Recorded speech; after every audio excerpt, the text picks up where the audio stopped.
L'Église d'Afrique du Nord du IIe au XIIe siècle de Joseph Kuok, suite. Chapitre 4. L'Église déchirée au temps du schisme donatiste, suite. Appartenance religieuse de la postérité de Nubel. La famille de Nubel appartenait à la tribu des Joubaléni, qui était située dans la région montagneuse des Bibans. À cette époque, le peuplement de cette zone était berbère. Les ancêtres de cette famille étaient-ils chrétiens ? C'est possible pour les ancêtres immédiats, mais nous n'en savons rien. C'est toutefois probable puisque le père et le grand-père de Nubel avaient romanisé leur nom, et nous savons que la romanisation allait souvent de pair à cette époque avec la christianisation. En tout cas, Nubel l'était, surtout s'il est à identifier avec le Nouvel, qui pour accomplir un vœu avait fait bâtir une église à Rousgounier, c'est-à-dire au cap Matifou. Nous savons que Firmus, le fils aîné, était chrétien. Il avait opté au début de sa carrière pour Rome, dont il partageait la foi et les usages. Mais lors de l'insurrection qu'il souleva, il est probable qu'il pencha du côté des donatistes, en rébellion larvée depuis des décennies contre le pouvoir. En eux, il trouva des alliés tout indiqués pour organiser des coups de main ou renforcer ses troupes. Saint Augustin signale que les sectateurs d'une secte dissidente des donatistes se faisaient appeler Firmiani. Par contre, Gildon était resté païen. Il n'était pas rare alors de rencontrer dans une famille des jeunes gens ou des hommes faits qui remettaient leur baptême jusqu'à un âge avancé pour sauvegarder leur indépendance.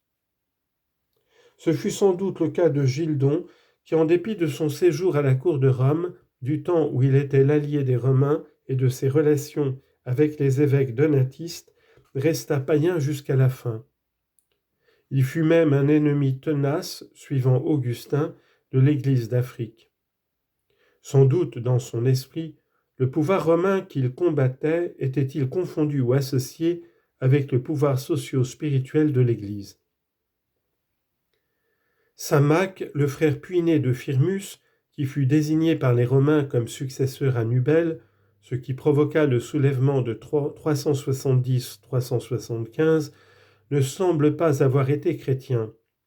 Il mourut peu après la défaite de Firmus, se donnant la mort en élargissant la blessure reçue au combat.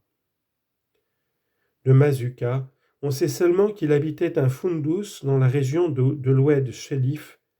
C'est de là qu'au commencement de l'insurrection, il se jeta sur Césaréa, c'est-à-dire Cherchel, la surprit et l'incendia. Nous sommes mieux renseignés sur Massizel, le vainqueur de Gildon. Il était chrétien. Il s'était converti à la cour d'Honorius qu'il fréquentait. Orose, un chroniqueur de l'époque et son contemporain, nous le montre entrant dans son pays avec une armée, accompagné de moines recrutés dans l'île de Capraria, au nord-ouest de l'île d'Elbe, jeûnant, priant et récitant force psaumes jour et nuit pour obtenir le succès de son expédition contre son frère Gildon. De retour à Rome, il fut noyé sur ordre de Stylicon, le ministre d'Honorius. Sans doute voulait-on se débarrasser cyniquement de lui par crainte qu'il prît un jour le chemin de ses deux frères. On ne sait rien des autres fils de Nubel. Cependant, la génération qui suit nous réserve quelques surprises. Gildon avait une fille, Salvina. Alors en bonne relation avec la cour de Constantinople, Gildon avait accepté de la donner en mariage à Nébridius, le neveu même de l'impératrice. Notons en passant la facilité pour ces Berbères de se hisser au premier rang de la société d'alors. Malheureusement, Nébridius mourut très jeune, laissant une veuve inconsolable et ses deux enfants. Saint Jérôme, ayant appris les faits, écrivit à Salvina une très longue et très belle lettre dans laquelle il fait l'éloge de Nébridius, qui fut à l'entendre un prodige de vertu dans ce milieu corrompu de la cour. Dans ses consolations, Jérôme mentionne qu'elle peut compter dans sa peine sur les gens de sa maison. N'avait-elle pas près d'elle sa mère, Sancta Mater, et sa tante maternelle, Amata Virgo Perpetua, Vierge aimée perpétuellement, plutôt qui a toujours gardé sa virginité? Il est probable que les deux femmes, fuyant une répression après la défaite de Gildon, s'étaient réfugiées chez Salvina. Celle-ci jouissait probablement d'une situation de premier plan parmi les grandes dames chrétiennes de Constantinople.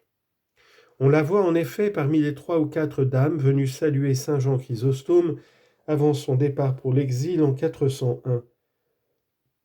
Et ainsi, en moins d'un siècle, cette famille, étroitement mêlée aux forces politiques de l'heure, a suivi une prodigieuse mutation culturelle, sociale et religieuse.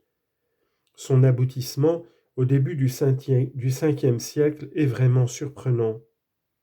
Ne peut-on voir en elle un prototype d'une évolution qui était alors en cours à des degrés divers, mais bien réellement, dont saint Augustin, le contemporain des faits, rapporté, est un autre prototype unique par son génie?